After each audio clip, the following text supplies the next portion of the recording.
नमस्कार। आकाशवाणी देहरादून से प्रस्तुत है प्रादेशिक समाचार। पहले मुख्य समाचार। राष्ट्रपति द्रौपदी मुर्मू ने कृषि क्षेत्र में किए जा रहे शोध को किसानों तक पहुंचाने का आह्वान किया।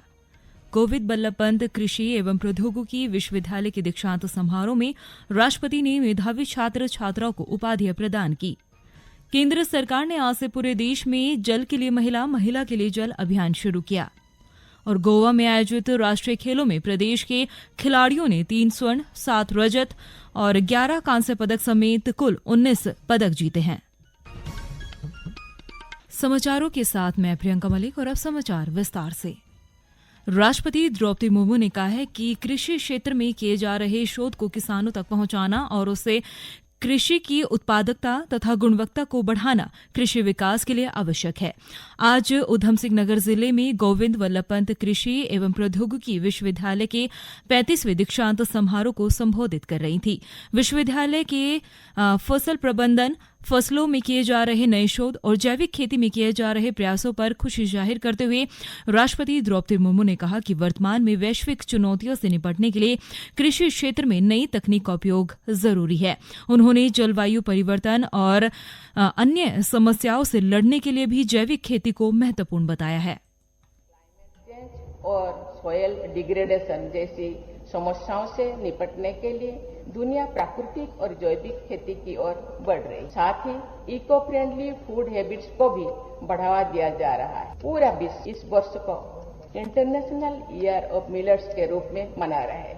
उत्तराखंड मिलेट्स के उत्पादन में अग्रणी राज्य है। मिलेट्स को हमारे फूड हैबिट्स में प्राथमिकता प्रदान करने में इस विश्वविद्यालय के शोधकर्ताओं, वैज्ञानिकों व संकाय सदस्यों की भी महत्वपूर्ण भूमिका है। इसीलिए उनको मैं बहुत बहुत बधाई देती हूँ, सराहना करती हूँ। गोविंद बल्लभ पंत विश्वविद्यालय पिछले 6 दशकों से कृषि विस्तार के क्षेत्र में उत्कृष्ट योगदान कर रहा है। स्थायी कृषि की दिशा में विश्वविद्यालय द्वारा किए जा रहे प्रयासों की भी राष्ट्रपति ने सराहना की। इस अवसर पर श्रीमती मुर्मू ने मेधावी छात्रों को स्वर्ण पदक और प्रमाण पत्र भी प्रदान किए। गौरतलब है कि समारोह में शैक्षणिक वर्ष 2022 व 23 के लिए 1134 विद्यार्थियों को स्नातक और स्नातकोत्तर डिग्री प्रदान की गई है। इस अवसर पर डिग्री प्रदान करने के अलावा मेधावी विद्यार्थियों को 11 स्वर्ण, 11 रजत और 10 कांस्य पदक प्रदान किए गए हैं। राष्ट्रपति द्रौपदी मुर्मू कल बद्रीनाथ धाम के दर्शन करेंगी। राष्ट्रपति का दौरा लेकर उनके दौरे को लेकर पुलिस महानिरीक्षक KS नगनियाल और जिला अधिकारी हिमांशु खुराना ने सुरक्षा व्यवस्थाओं का जायजा लिया है। जिला अधिकारी ने ड्यूटी पर तैनात अधिकारियों और कर्मचारियों को सतर्क रहने के निर्देश दिए हैं। इसके अलावा राष्ट्रपति कल ही श्रीनगर स्थित हेमवती नंदन बहुगुणा गढ़वाल केंद्रीय विश्वविद्यालय के 11वें दीक्षांत समारोह में भी शामिल होंगी।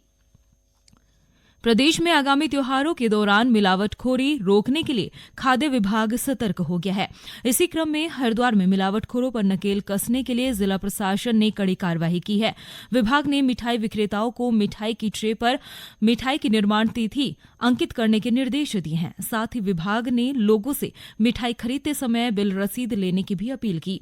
इसके अलावा खाद्य सुरक्षा विभाग ने बिलों पर 14 अंकों का फूड लाइसेंस नंबर अंकित करना अनिवार्य कर दिया है।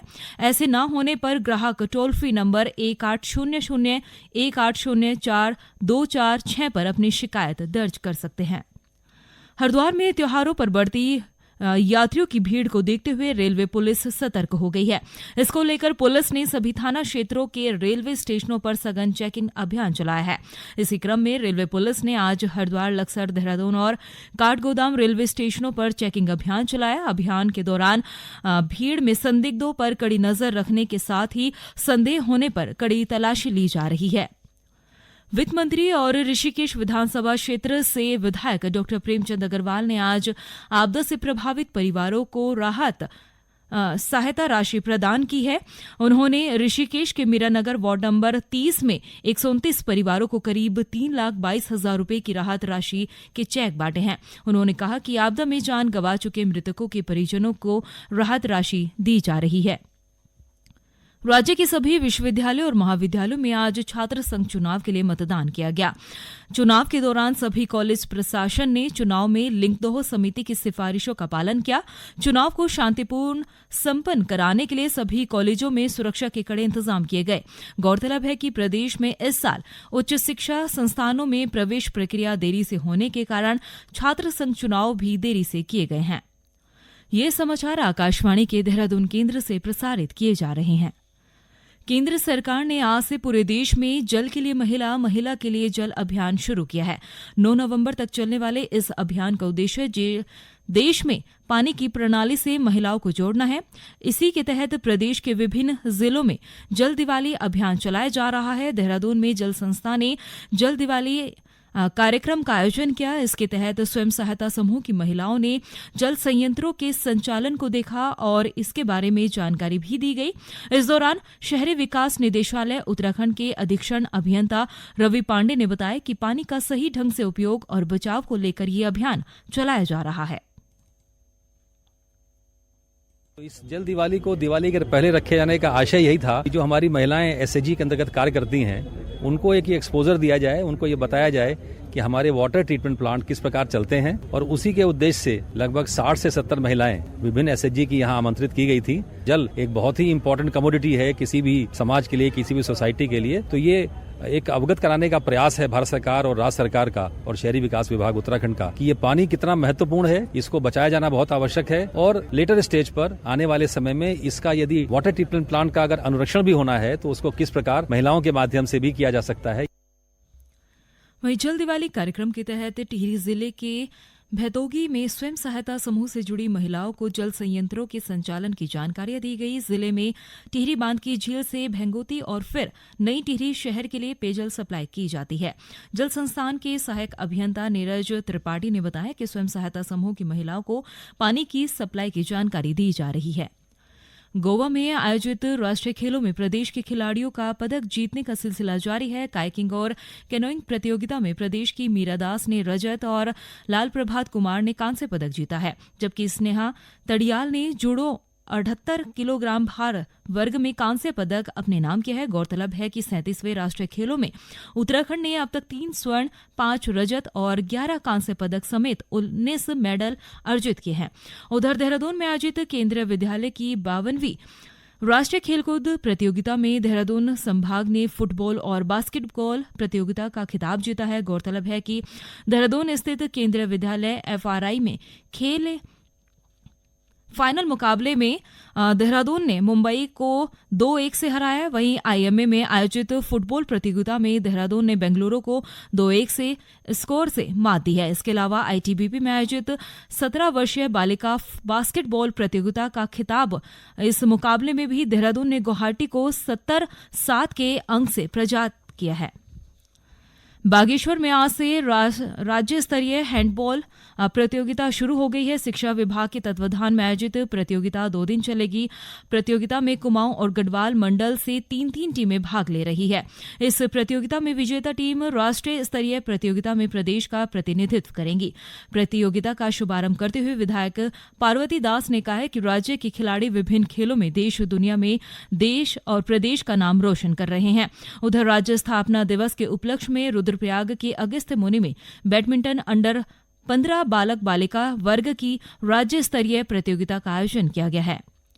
आगामी 15 नवंबर को जनजातीय गौरव दिवस मनाया जाएगा। इस उपलक्ष्य में आकाशवाणी देहरादून का क्षेत्रीय समाचार एकांश विभिन्न आदिवासी नायकों के देश के विकास में दिए गए योगदान के प्रति श्रद्धांजलि व्यक्त करने के लिए एक श्रृंखला प्रसारित कर रहा है, जिसमें विभिन्न आदिवासियों की गौरव गाथाओं की जानकारी श्रोताओं तक पहुंचाई जाएगी। इसी क्रम में आज छत्तीसगढ़ के सोनाखान में जन्मे शहीद वीर नारायण सिंह की गौरव गाथा प्रसारित की जा रही है। वीर नारायण सिंह का जन्म 1795 को छत्तीसगढ़ के सोनाखान में हुआ। वे बिंजवार जनजाति के थे।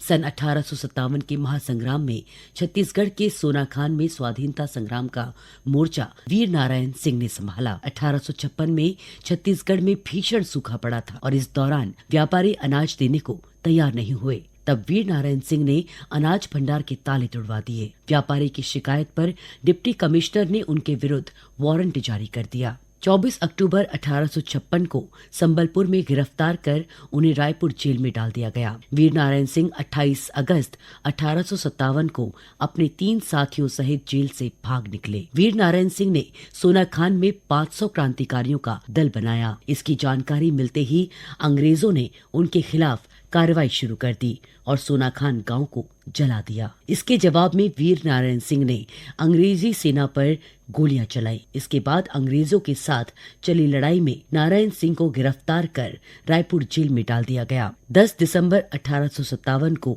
वीर नारायण सिंह को फांसी दे दी गई। वे 1857 के स्वतंत्रता संग्राम में छत्तीसगढ़ से शहीद होने वाले पहले अमर नायक थे। और अंत में मुख्य समाचार एक बार फिर।